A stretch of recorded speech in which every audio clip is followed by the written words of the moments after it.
Welcome to Lesson 2.1 of your Dynamic Small Business Search course. As I mentioned earlier, we'll go over your standard company information to make sure it's all correct and fix anything that needs to be fixed. You can see what we'll review here on this slide, but before we begin, I recommend you download the DSBS checklist I created if you haven't already done so. This course uses the checklist as a way for you to document the current state of your DSBS profile, as well as provides a place to capture changes you want to make. You can find this file as an attachment in this lesson, and it should be visible on the screen. Go ahead and pause the video to do that and come back when you're ready. We'll review your company information in DSBS, but once we identify changes, we'll then make those changes in sam.gov or in GLS for the supplemental pages. One last thing before we move into the DSBS is to point out the fields we'll be reviewing that are auto-populated compared to those that can be filled in by you. Those fields I show here with an asterisk are populated by another tool, such as Dun & Bradstreet. You can't change them in sam.gov. And those with the tiddly or the squiggly line in the fields or in the names, those are the fields you can update yourself.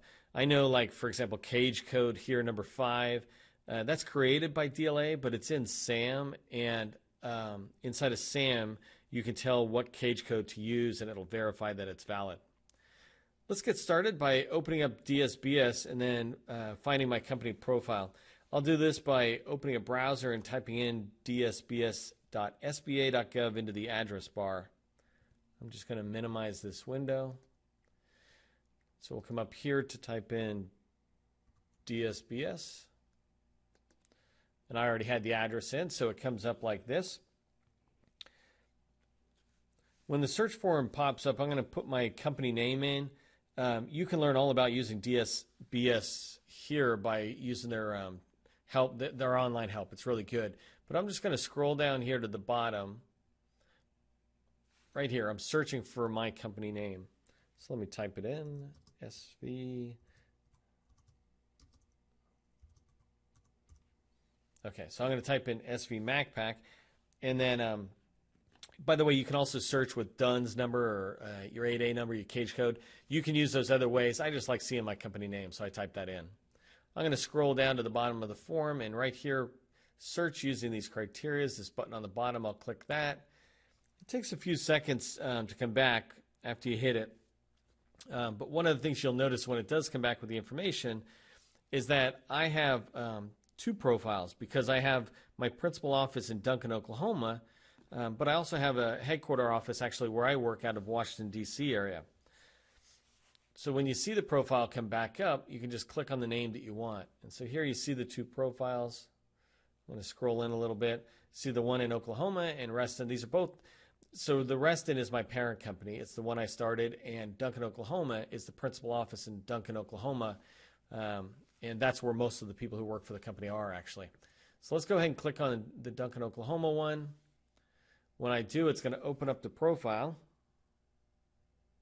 So your DSBS profile, or as you see here, your SBA profile, displays key information about your company in 5 main sections.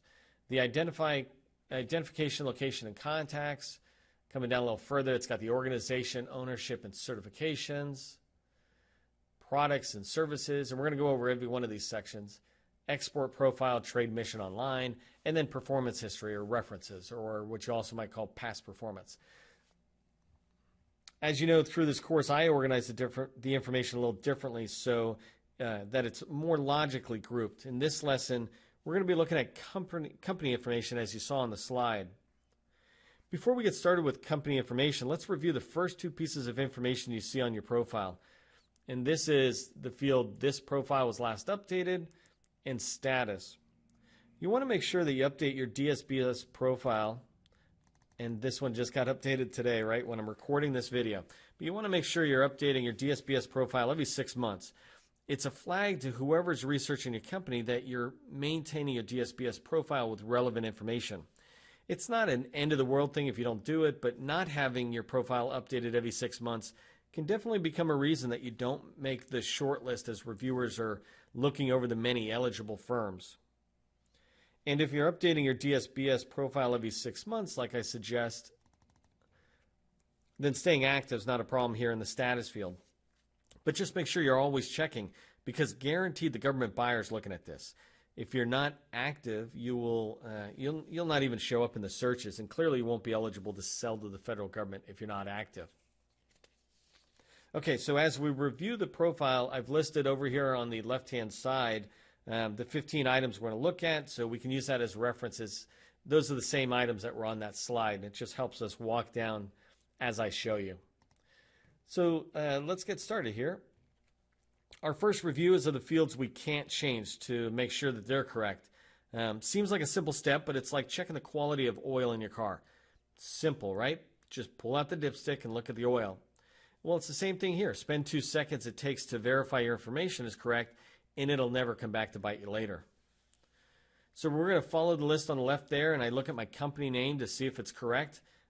What I find interesting is that the very first field I'm looking at, it's not correct. The SV actually, right here, that SV should be capitalized like it is in the parent company. So I'm going to note that as we come down.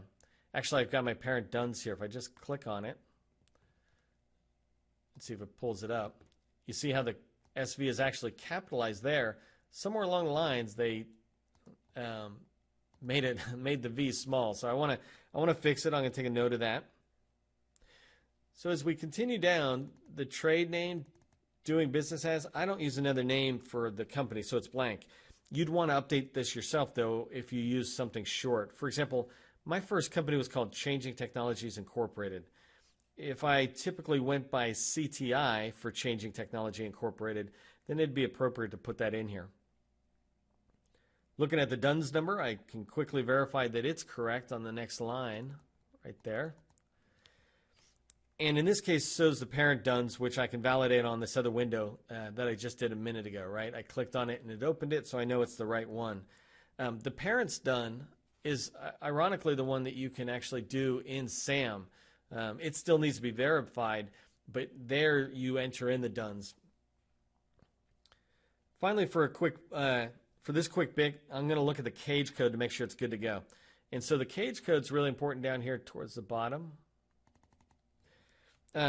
Since the information that gets you found, government buyers want your DUNS number, your cage code to do their market research, and if those numbers are wrong, then they're not going to find you. And that's the numbers you typically put on your business card, your capability statement, your website. It takes 2 seconds, like I said, but you want to just verify that it's good to go. Again, you can enter the cage code in SAM. DLA is the one that gives you the cage code, but inside of SAM, you tell it which cage code to apply to this entity, and you want to make sure it's correct. SAM will only verify that the cage code exists and is valid, but it won't make sure it's the right one. That's up to you to make sure it's the right one. So just track on that. So next I'm going to do a quick validation on the year it was established. So this new company of mine was started in late 2017, and so the year is correct. And that information, by the way, is also updatable in SAM, so when we're going through it. So let's move down to the legal structure next. We're on number 7 if you're tracking the bullets on the left-hand side. And I'm going to scroll down here to the Organization, Ownership, and Certification section. A lot of this is what was originally entered when SAM entity was created by the person who started the company generally. And so the legal structure here, just want to make sure it's good to go. And it is. And when I get into SAM and GLS, I'll show you the different options you can choose. But an S corporation is what my company is. If we take a look at the ownership and self-certification, this is the same thing. It's updated inside of SAM. So the self-certification and current principles, that information can be updated inside of GLS, and that's where I make any changes. In this case, what I have listed is correct for the certs up here as veteran, but I do see that right here under current principles, I want to add in Carrie, my company's chief operating officer, so she has more visibility within DSBS to the possible buyers. All sorts of people are coming into DSBS and using it as a reference, and so seeing her name in there, considering she's the chief operating officer, that'd be a good thing for her and for the company. When we go into GLS and SAM again to make updates on the profile, I'll show you all of the options and how you can choose those self-certifications we covered. A lot of this other information I don't track, but the one I do want to track is the business type percentage. So let me come down here to the business type percentage. And inside of this section, it's important that it's correctly reflecting the type of work we do, but also that we show the capability to perform research and development. In this case, as you can see, I have no skills that are showing for research and development. It could be passed up by the government when they're looking for a company to be innovative, or, hey, can you do research and development on this particular activity? Sometimes they won't even ask you, right? They'll look in here and they'll say, well, Neil only says service, no R&D, so we're going to keep on moving. I'm going to take a note here that I want to change my entry from 100% service to 80% service and 20% research and development. And that'll shout out to the government that that's what I do. It doesn't matter what type of business you do. I recommend that you put in some portion of research and development. For a company that's service-based, that easily should be 20%. If you do manufacturing, construction, a couple of things, then maybe you make it 10%. We'll show you that again when we start updating it. Okay, well, that wraps up the review of the company information that we went through on the profile. Let me scroll up here. And you saw that we went through all these fields fairly fast. I took a lot of notes on what I want to change, and after I finish reviewing additional fields covered in the other lessons in this module, I'll make those changes and show you how to do it so that you can see how I do it. It'll also be a time when I can show you what options you can choose as you go through your own profile. I'm going to have another section as we go forward and update certain things, but I'd recommend before you move on to the next lesson that you pause for a second, go in, look at your own DSBS profile, and update the information that's on the DSBS checklist for these first 15 fields as I have on the checklist. You can do that and then come back to the next lesson, lesson 2.2, when we start looking at contact information. But remember, to get into DSBS, you just come up here and type in DSBS, and you'll see the .sba.gov. That's the URL you want to use.